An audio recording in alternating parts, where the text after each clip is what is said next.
Alright, welcome to episode 87 of Adventures in Inbetweening. Today I am taking another look at an episode from the regular show.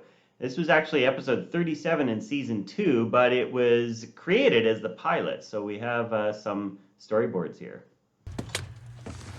Milk. Cereal. Hey! Oh, yeah. This is the most uncomfortable chair I've ever sat in. Come on, baby. Come on, baby. Come on, baby. It's just not comfortable, man. Shouldn't you guys...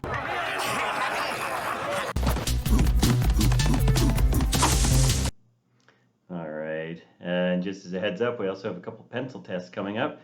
The best milk is always fresh squeezed. If you're going to put milk in the fridge, you know, have some fun with it, right?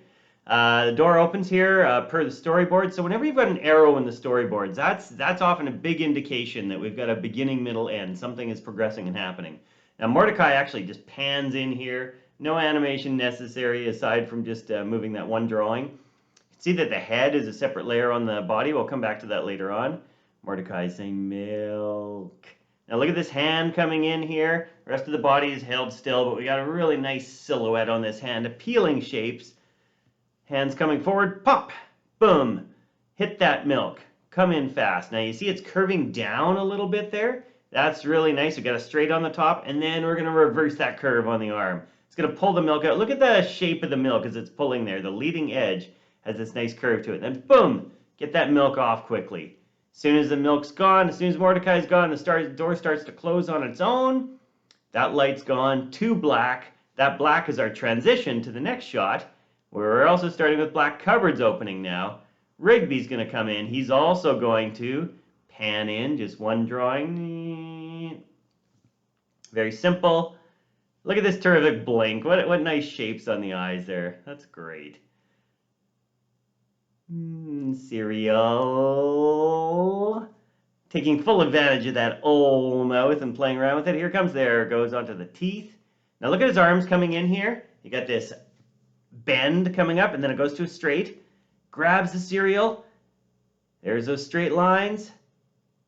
Boom, into that reverse curve there. Really nice, pulling it out. And then we're also going to get that stretched out box, similar to what we did with the milk there. Peeling shape, trailing behind with a curve on this square box. Closing that cupboard. Boom, back to black. And that'll take us to a next shot in the kitchen here. So poor Rigby, he's got his mouth full of cereal without any milk. What are you going to do? First, he's going to put up his head, and he's going to trail his snout behind there, get some really nice shapes. Open up in profile. Here comes the milk in a really cool arc coming up top. And there goes that mark. There goes the milk into Rigby's mouth. And oh, look at this wonderful drawing here. Reacting down.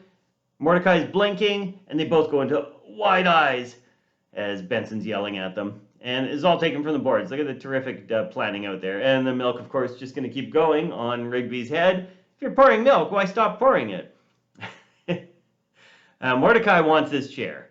This is something Mordecai's really going to be into here. So he's sitting down. And you notice whenever you sit down, you're always sticking your butt out and leaning forward.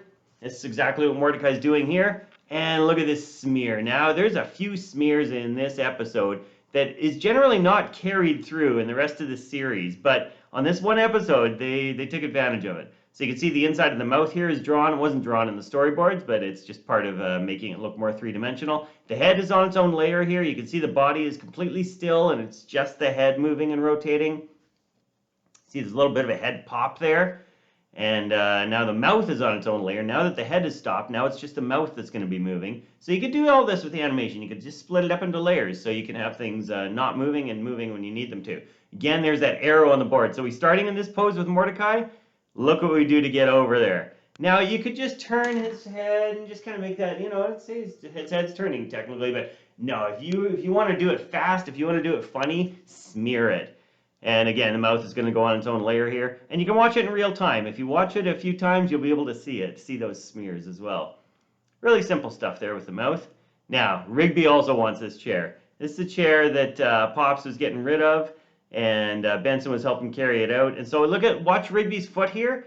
First, it's just going to be his foot moves for a few frames, and then the body's going to start moving after that. So it's really just setting up this subtle small action. Now this is all in contrast to what's coming up here. Using the ideas from the boards, it's just talking, just the mouth, and then pop, boom, squash down, get down there real quick. No anticipation, no setup, just contrast, straight up contrast. And look at the lip sync here with the mouth. Funny, silly stuff. Now look at him reverse here. Super fast, smooth leading edge, all kinds of complex trailing edges. Tails trailing behind. Now he goes back to regular shape. So if you're going to do that, if you're going to be stretching him out, you can do it, but then you got to retain back to the regular shape quickly. You can only do that on the fast motions. Now here, look at this reverse line of action. Wonderful stuff. Boom, body hits, body goes flat, but the arms, legs, and tail can keep going. They can keep flailing around, and again, popping here. And Rigby does this as part of the design. When Rigby's got the front view there, his eyes go all just completely. Now look at this here. This is from the pencil test. So rewind this and we'll play this through at half speed here. So everything is so clear when it's all drawn. You can see how wonderful it all is. All the lines drawn on Rigby, the details stretching over to screen left there. And then he's just going to walk back and sit down and the tail's going to settle. All very, it's just such high contrast. And let's reverse it up here to go back to here. So all of this smear here with this smooth screen left curve and all those trailing shapes, that's all set up by everything that's coming before. And then you can do the fast motion, fast movements. And he's just gnawing on the chair here. And you can see those motion lines in the storyboard. That's just suggesting that that's wobbling all over the place. And now we just go into smooth transition. So just look at his tail coming around. So smooth the way that he's turning there. All very gentle in contrast to the craziness we just saw. And now it's just all lip sync. Talk, talk, talk. Again, just setting up the contrast. Now look, this is a really nice one too, because there's not a ton going on here. And look at the storyboard. Look how exactly the storyboard is matched up in the animation here. Now Pops just has to turn around. See, that's the storyboard panel. Board's going to show the turn. So you can do that, but let's make it funny. Let's have those arms go into crazy appealing shapes. Look at the mustache trailing behind there. Look how the arms go straight after those curves, and then they're going to come into the relaxed position. Just terrific contrast. Now this is such a neat little shot here. There's very funny designs, very limited animation. You can see it's just a lot of heads and the mouths, not a ton going on, but it's so clearly set up with all these crazy designs. Yeah, I love shots like that with a minimum of animation showing off a lot. Now Rigby's going nuts here. They've just, story-wise, they just played 99 games of rock, paper, scissors. They've been tied the whole time, Rigby and Mordecai, and so he's just got this wave going through his body. And Skips is going to have to try and figure out a way to stop this. Skips is kind of magical, just as an aside. He does all kinds of neat stuff. So when you've got a scene like this where he's coming in, somersaulting and tumbling, it makes sense that as he's skipping along here, the background's going to pan quickly, and it's just going to turn into a smear. It just kind of matches Skips. Everything about Skips is a little bit special, a little bit different. Here comes the line test. Running in. Now he's actually running in the line test, and that had to be changed to be skipping in the final version. But the line test is still there. And here comes this, now the smear of the background is ending. You can see that storyboard note showing the background's going past. There's Skip's goal. So now he's going to disappear into this bush here. He's going to disappear really abruptly. And there's this one frame here. You can see all the overlapping leaves. And just like the boards. And then after that, well, let's look at the line test. Boom, that's where Skip just disappears. Now in the line test, it's more believable in a way because we don't see the color change. Here, the color is completely gone in one frame. And that works. The challenge here is that the leaves are all self-trace lines. You can barely see them against the background. It's almost, I almost prefer it in the line test there, is more clear.